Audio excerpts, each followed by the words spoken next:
Thank you for joining us for the 50th episode of the Healthcare Security Cast. I want to say thank you, as I'm pleased to share that we've had over 4,700 downloads in 48 countries globally. Also, I want to thank our sponsors who stepped up and helped us do some giveaways to commemorate this 50th episode.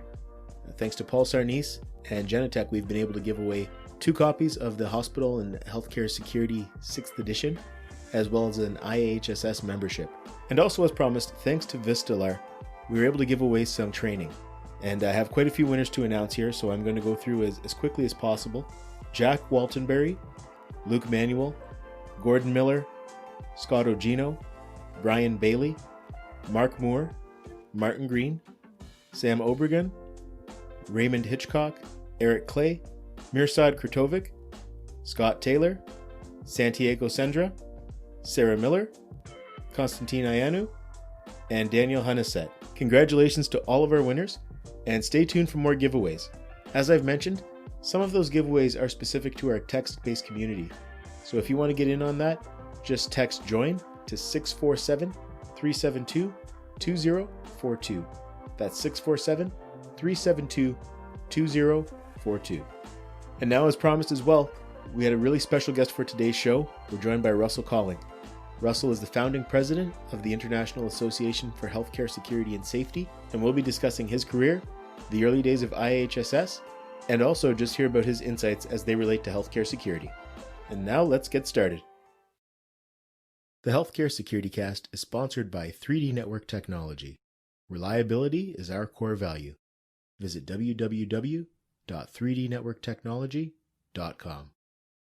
And by Genetech, delivering security strategies for healthcare. Visit Genetech, that's GENETEC.com. And by the Change Execution Group. Visit 360lifetransformations.com.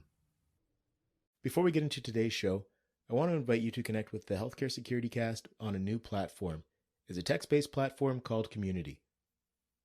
To join, all you have to do is text my community number, and that number is 647-372-2042.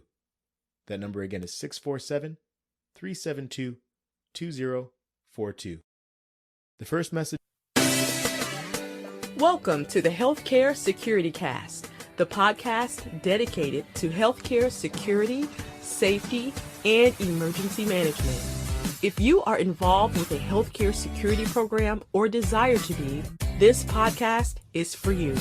Join the conversation as we discuss the issues that matter to healthcare security professionals while leveraging the expertise of healthcare security thought leaders and experts in personal development. And now, here's your host, Bryan Hamilton.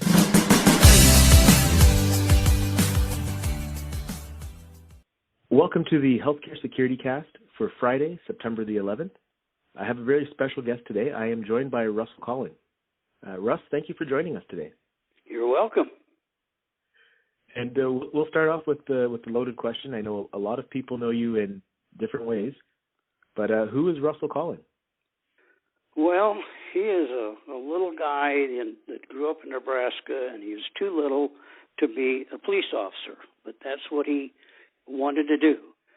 And he started at the University of Nebraska and took criminology, and, prospects weren't very good for a job because you had to be about 6'9" during those days to get on the smallest police department or the largest. And I lacked that by about 4 inches at least. So anyway, I started out at the University of Nebraska, and then I found out that Michigan State University had, I think at the time, the only school of police administration in the United States. And I inquired about their program, and I at the same time found out that many of the federal agencies didn't have a height and weight requirement. And so my objective, so I transferred to Michigan State, but my objective was to try to get a federal government job or a government job where size didn't matter. And I moved to East Lansing and started my criminal justice, and they had the School of Criminal Justice. It's called Police Administration, but a School of Criminal Justice. And my major was law enforcement. And I also found out that if I worked for 6 months, I would have in-state tuition. So I put off my enrollment. They were on the quarter system, so it worked real well. I was able to go out the 1st of January and start school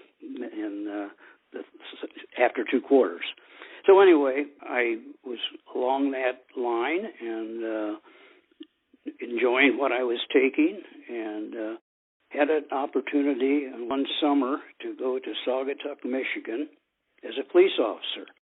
Saugatuck, Michigan is the largest resort in lower Michigan. It's on Lake Michigan and not too far from Chicago. It's around up through Indiana. But the town was like about 500 people for a census, or 600.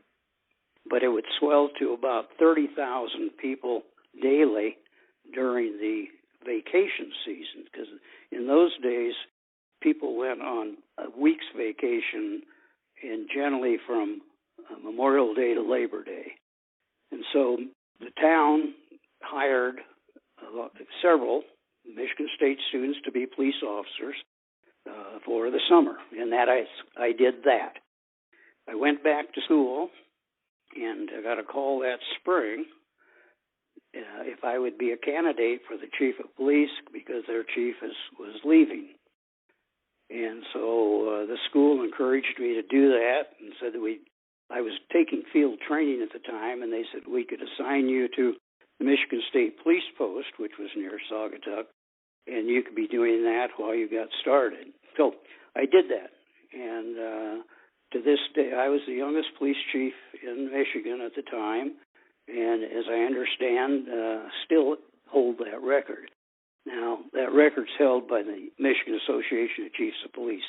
It's not a foolproof record-keeping system, I'm sure. But anyway, so I went back to, so when I became the police chief and dropped out of school, but I took classes in Grand Rapids, which Michigan State had a school there, or what should I say, a off-campus educational program. So I did that for 3 years, and I was getting ready to go back to school, and got back to Michigan State, and as a graduate, then I graduated in '59, and started my master's program, and then things kind of got happening. The school at that time then was offering a master's in law enforcement and corrections, and anyway, healthcare, security, and safety was one of the major courses of study you could do.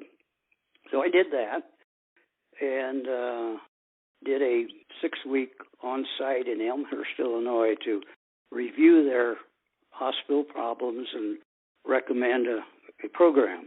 And after I finished that, they said, would you stay and work with us for a year, or at least, as a full-time employee? Well, I thought, a year, I guess I could do that. So I became the director of security for Elmhurst Memorial Hospital in Elmhurst, Illinois, about a 400-bed hospital at that time. It was considered one of the larger ones, but you know what they've done today, so they're big today. And I was just finishing up that year that I told them I would stay, and I got a call from a professor at Michigan State saying, I got somebody that wants to talk with you. And I said, well, who is it? Well, just a minute.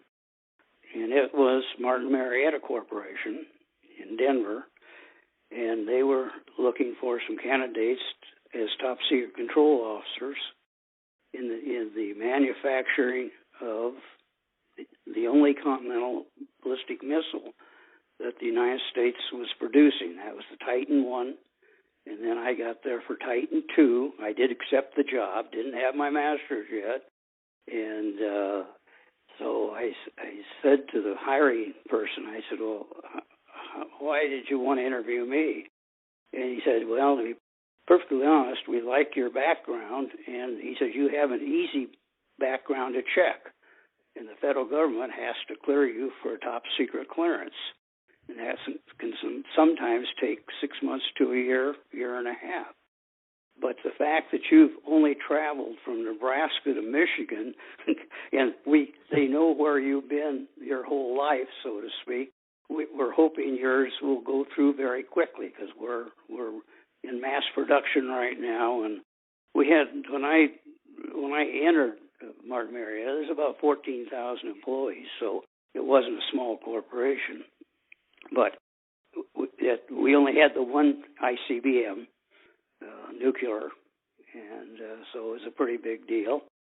And I did that until they finished one contract and thought they were going to get another one, but the government decided to go to a salvo effect with their missiles instead of huge payloads.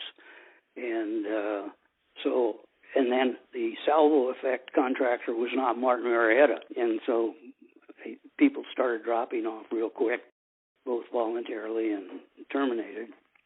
And so that's when I said, well, it's time to go finish my degree. And so to make a long story short, I got my master's in hospital security and safety, went to work I went to work actually in Elmhurst again, just shortly to check their program. Then I came to, it was Midtown Hospital Association in Denver, and I was working at Chicago Wesley Memorial Hospital at the time in administration, and thought, well, I'd really want to be in my field. So I came to Denver, and there was 5 what they called downtown hospitals. They weren't exactly middle of town, but they were all grouped, 5 major ones.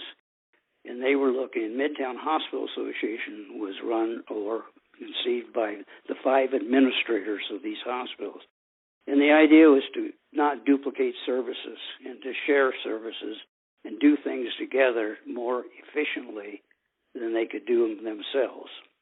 And their priority to start with was security. They had off-duty police in 2 places. They had a contract agency in one, in-house in another, and I'm not sure what I remember the 5th. But anyway, that's what I was hired to do, and I was there 27 years. And so I retired from that after 27 years, and that's basically my career. The only little added to that is I actually was an adjunct professor at several major universities and junior college, and all through my 27 years, because I could teach criminal justice in the evening if I had a class, or so there wasn't a year went by that I wasn't doing an associate professor's job. So that's basically my career, and after I left Shared Services, I continued to do some consulting, basically in litigation. Baby kidnappings, I guess, was one of my specialties. In my career, I had 20-some baby kidnapping cases, and mostly homicides and that sort of thing. And about 4 years ago, I said, well, at my age, I'm done.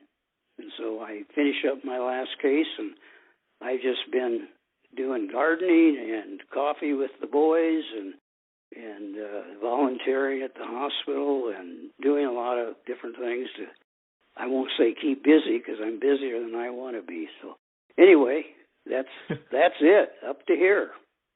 Wow, no, that's quite the background, and you obviously have a lot of experience. That and I can say one thing for sure. When I spoke with Tony York, every time I speak with Tony York, I think your name comes up. So you've obviously had a profound impact on the careers of a lot of our healthcare security leaders, which kind of brings me to my next point.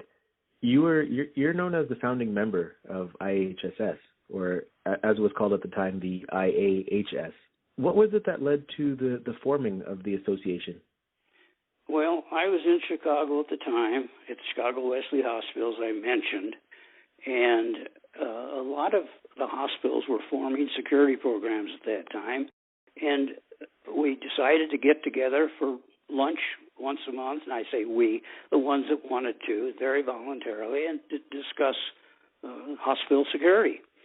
And along came a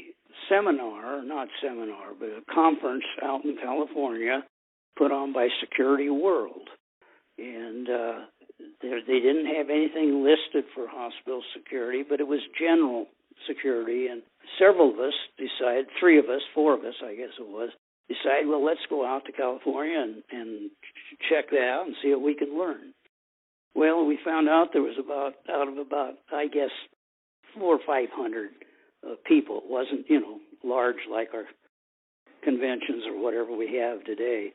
But we said, well, if there's this many people here, let's have a no-host breakfast, make a list that we can communicate with each other. So we had this no-host breakfast, and about 12, 14 people came, and we prepared this communication list, is what I'll call it. And we started a lot of writing at that time, letters and phone calls. And we'd call each other to see what they were doing in a certain area. And so it was a very informal exchange of information. Then as things developed, we decided let's form a hospital security association. And the owner of Security World said, well, I will do some of your printing and some of your clerical work at no cost, because it's, for me, it gets the word out about my conferences, my educational efforts, and there was no strings attached. And so we incorporated and we had to use Chicago as our address, because that's where at the time half of those that were interested were. And I don't know how many we had in the initial group, but maybe 20, 25. And so that's where we formed, and I was the founding president. And we had a post office box in the downtown Chicago, and it was all donated services basically. And we used postcards for announcements. I think they were 2 cents a piece or 3 cents a piece, and we just grew the association from that nemesis. Excellent. And then the other thing was the decision to go national at the time. I guess it was about a year after the association started. You really wanted to express that, it wasn't just a group of guys from Chicago, but it was, it was a much larger group. Well, it wasn't much larger, but it was I will say the people that were most active. And, in our first year when we incorporated, I used to have a list of those, but I suppose after we incorporated, at the end of that year, I would say we had around 100, 150 people. And some of them were active then as we went along, and it just, it grew. I don't want to say by itself, but in a sense, that's what it did. We'd have a board meeting, and we were very careful to begin with. We got nominations for people on the board that were not just in Chicago. And we had, St. Louis, and it's been very well documented. Excellent. And I've actually had a chance to go through the article that kind of talks about the, just how everything got started and, the first annual meeting. Yes. Now, the first annual meeting, obviously we're looking back at 1968, June 3rd, at the New York Hilton Hotel. And at that time, how many members do you think at that time? If and I know I'm asking you to dig back far here, but how many people were attending a meeting at that time? Well, but I'm guessing now, but I imagine we had about 100, maybe 100 and a quarter. Wow. Not thousands. Well, no, but for something as specific as healthcare security, it is very much a niche sector of the industry. And, now we just had obviously we had the ACNE recently, and we had to do it as a virtual event. And there were over 440 people registered. Mm-hmm. Yeah, it's how does it make you feel when you hear things like that? You started off as a really small group of professionals when you kind of kick things off, and now you have 440 people who registered, and we know that there's more people than that who actually took part in the learning, and it's a global group now. You have people from all over the world. Well, and that's the point. To begin with, we can call it was sort of watchmen. We didn't have a body of knowledge, particularly. And so it grew because hospital security became of age to it, at a long time into it. But it just developed. Most people you say hospital security to, they look at you like, what are you talking about? The general public and even hospital employees. And, and most people then thought, well, that's, off-duty police officers. Well, no, off-duty police officers are not the way you provide hospital security, period. Well, it just grew as a accepted program and needed, Joint Commission was part of that. And the more the requirements there were on the hospitals, then they were, I don't like to use the word forced, but made us more prominent that, well, wait a minute, Joint Commission says we need to do this, and not only Joint Commission, but that was a driver. And so it just, the industry just matured over the number of years that I was there. Excellent. One of the things I wanted to talk about was your involvement with the hospital and healthcare security, the textbook. Right now is obviously it's in the 6th edition, and it was only a few years ago where you had stopped writing and kind of handed it over to Don MacAlister to work on with Tony York. The original concept. Can you talk a little bit about what went into making that first edition? Well, that was my master's thesis, and after I took out all the academic things from the thesis, it was a 125-page roughly master's thesis. But it wasn't necessarily practical programming. It was very specific to theft, internal theft. And so I had 25 pages to start with. And I said, well, that's not much of a book. and the Security World Publishing Company had asked me to write it because they were in the publishing business as well as putting on annual conferences and this sort of thing. And so I wrote the first book, and it sold, and so it wasn't very long until I was asked if I'd write another one. And then we, pretty soon, let's see, the first book, if I'm not mistaken, was, I think it was just called Hospital Security. And then we got into, a little expanded definitions. So we went to hospital, or I went to hospital and healthcare security, healthcare being more inclusive. And that's the history there. Every 6-7 months, they'd say, well, can you write us another edition? And I said, well, I guess so. So when it got to about I think I did the 4th edition by myself. I can't really remember which one. And then I said, well, I think they wanted a 5th edition. So I called Tony or said, do you want to be a co-author? And he said, yes. So he and I co-authored the 5th edition. Then that was done. I said, that's all I want to do. So then Don MacAlister came into the picture with Tony to write the 6th edition, and that's the history of the book. That's excellent. And something you had alluded to earlier was, you were talking about the whole thought of the watchman and how people would question, the validity maybe of a healthcare security department. I remember when I was first working in healthcare security, I started off as a frontline security guard. And when I told people what I did, I had a lot of people ask, really, you do that? Like, why do you need security at a hospital? Mm-hmm. Like the general public, I think in a lot of cases just has no idea.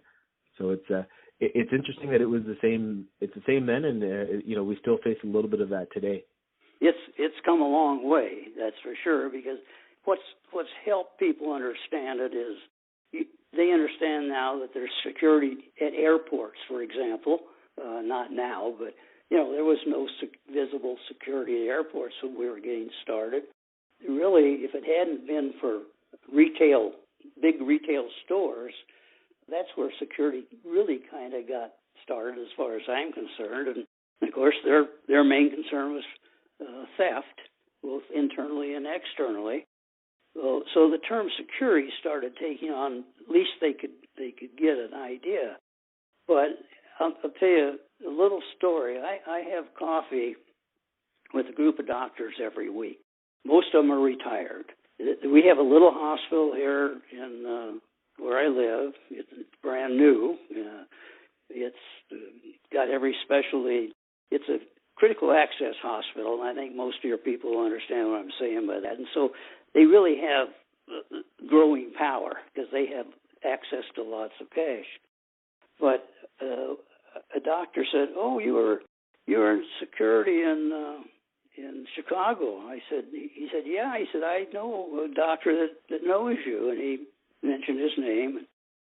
And he says, "Well, we don't need any here in Salida at our hospital, that's for sure. Our security is the police department."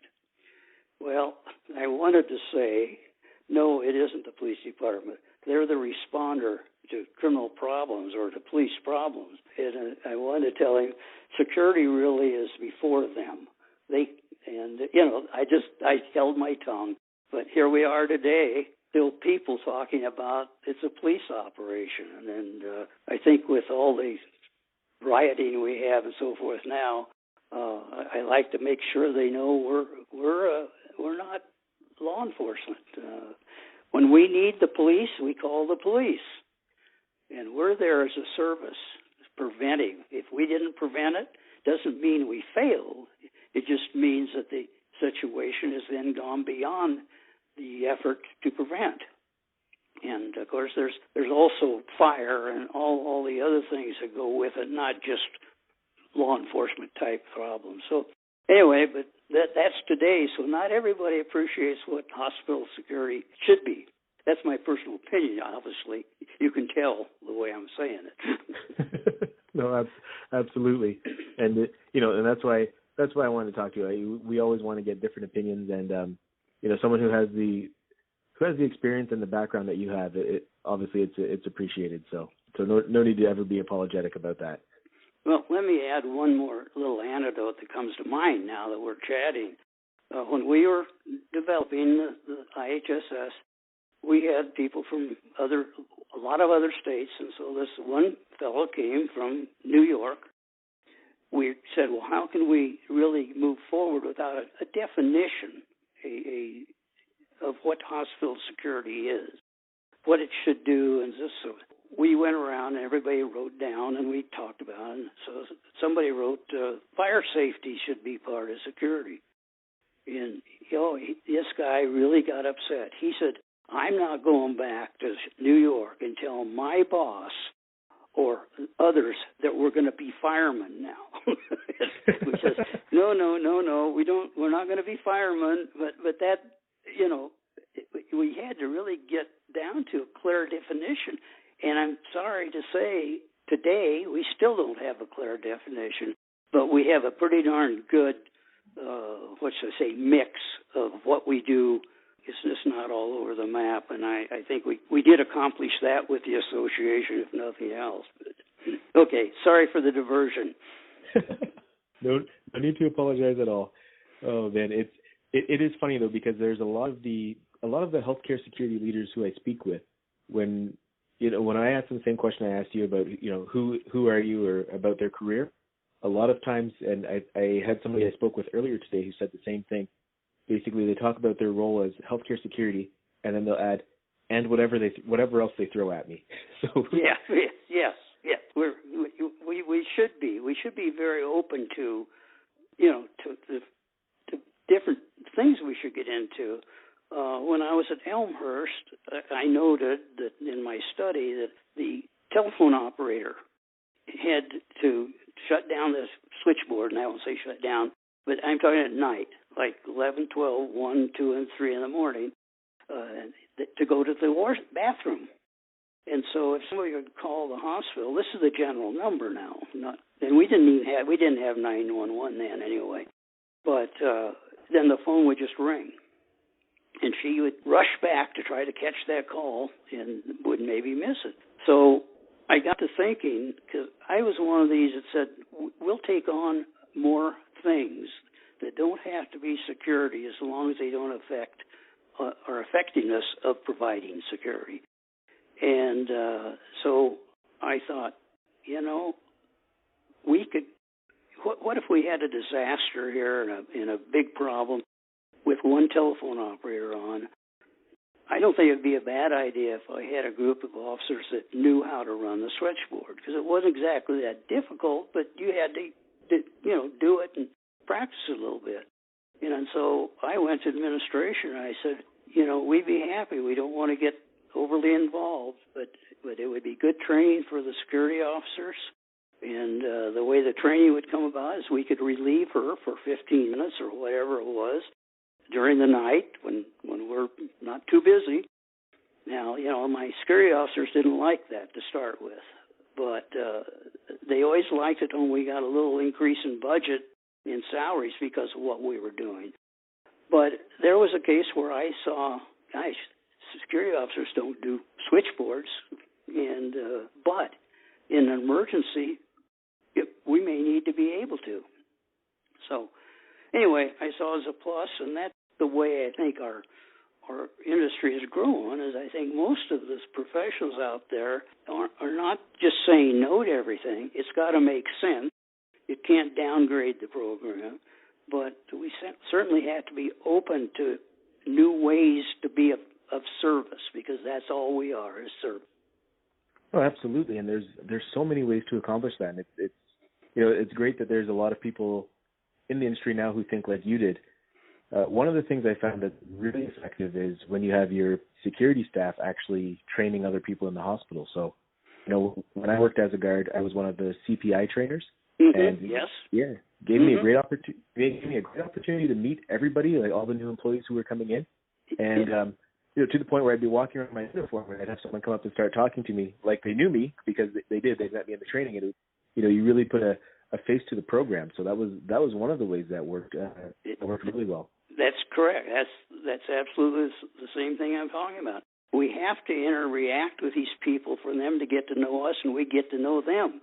I mean, we're not in a vacuum, and I don't think many security programs are. We have to think of our value and what we can do to protect that healthcare environment. No, but you're right. And I've seen the same thing with some of the other programs that I'm familiar with. I know one of my colleagues, he's had his team get very involved with actually helping to resuscitate people, because a lot of his team is just these guys who are very fit, who work out a lot, and they can do chest compressions for a long time. So they've really become ingrained in the clinical side just by that. Like they know that security is going to be coming for that purpose. So it's been it's one of the many ways that he's been able to ingrain his team in the program. So when there are cutbacks, they usually don't impact his team much. Well, that's generally. Yeah. When you look back at your career and, just being able to launch an association like IAHSS, having a huge part in that, what are some of the things that you're most proud of, either as far as association's concerned or just your actual working career? I think, some of my accomplishments that I'm very proud of is I think we had the first 911 type dispatch center just for hospitals in the United States, and that was 25 years ago. In Denver, we finally consolidated just about every hospital in the metro Denver area, and that gave us an opportunity that we could provide a dispatch center. So if you were at Children's Hospital and you needed security, you dialed the 4 digits, I think, at that time, and the dispatcher would answer security. Well, they thought they were calling somebody in the hospital. When I say they thought, they didn't need to know. It didn't really make any difference whether they thought or not. But it came into a central communications center, and we were the first ones in the city of any security to record. And it was a big tape recorders, big round recorders. Well, we taped all the calls coming in for service, and we had a a force of maybe 700 or 800 people, so it wasn't small. And we had security supervisors squadroned off into their I want to say precinct, but because I can't get rid of my police stuff once in a while, but and so we'd have a group of hospitals being supervised by a roving supervisor or two, and which would provide an extra manpower in case of a real emergency fairly quickly, without having to have an extra security officer there. And it proved to be a concept that kept us going, because if they wanted to go to off-duty police officers again, which none of them did, they'd lose a lot of the coordination and so forth that we had and could produce. And the city as a whole kind of looked at it the way I was. Here's what happened. We have Denver General was the city receiving hospital, and they had a sheriff's department there, or substation, and because that's where the prisoners were hospitalized. So one night, the deputy stopped to check on a patient, and the patient grabbed his gun and shot and killed him. And the nurse dialed our operations center just within a half a minute of that happening, and we were able to place people in their emergency positions. You always like to tell about the ones that worked out, so this is the one that worked out. And security actually caught the inmate leaving the hospital via a back entrance, and we effected an arrest without any gunshots being fired. Now, our security officers were armed at that location, and but the county or the city attorney, when he got our tape of the whole scenario, I mean, that was worth $1 million to us. And it doesn't happen very often that you've just been at the right spot at the right time with the right equipment and the right people. And so I'm proud of our innovations here that we did. I can't really give you any. That was just an anecdote. But I'm just proud of what we've done as a group, not myself. I never thought lawyers would be calling me and saying, we can't do this case without you or an expert opinion. I won't say me. And expert opinions that we have been able to render, it turned out, when the facts get out, it wasn't us that made the mistake for this person that got hurt, killed, maimed, or whatever.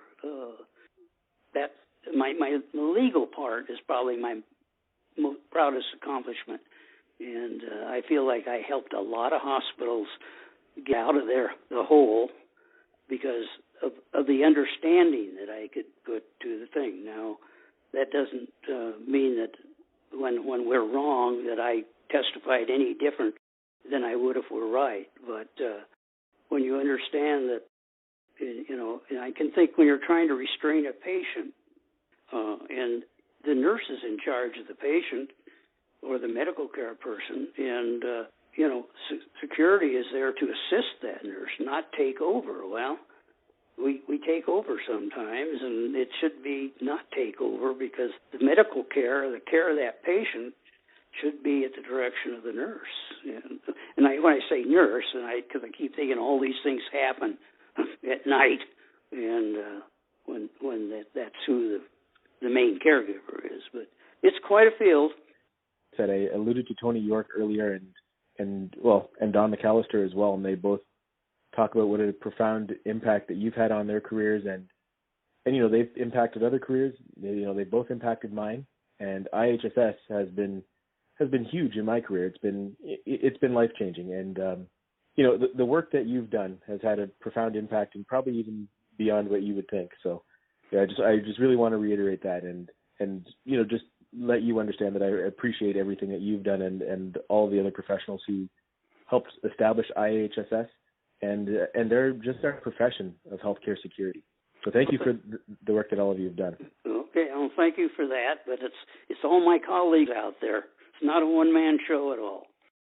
No, absolutely, absolutely, and it's a great group of colleagues as well. That's great. No, I definitely appreciate your time today, Russ.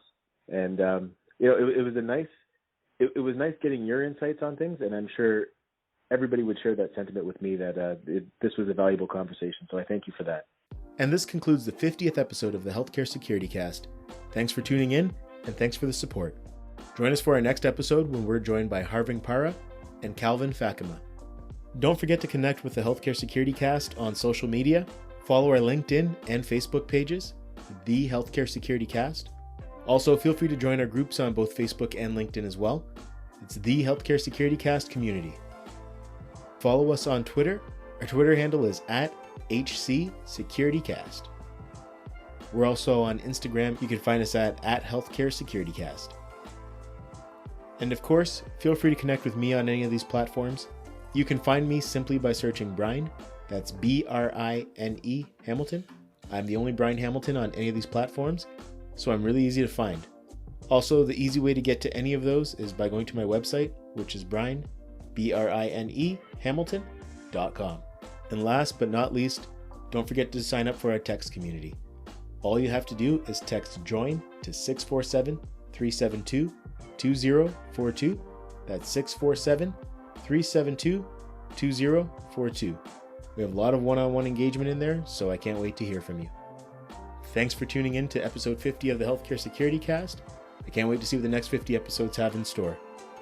Until next time, stay safe and take care.